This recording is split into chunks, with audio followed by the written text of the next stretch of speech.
La reconnaissance du territoire autochtone est un geste de plus en plus répandu au pays. Je suis présentement à Wendake, sur le territoire de la nation Wendat. Signe de respect et de politesse, cette pratique est courante au sein même des différentes communautés autochtones. L'idée, c'est de reconnaître qu'on se trouve sur le territoire. De la même façon que normalement aussi chez les Premières Nations, on va aussi se présenter, dire c'est qui notre famille, d'où ce qu'on vient, pour que les gens puissent bien nous situer et nous reconnaître. La reconnaissance du territoire est une réaffirmation de la présence autochtone.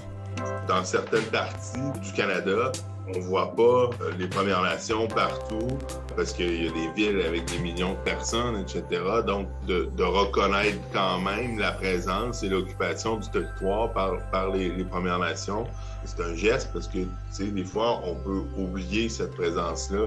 Certains outils, comme le site web nativeland.ca et cette carte interactive d'affaires autochtones Canada, permettent de voir les revendications territoriales des différentes communautés.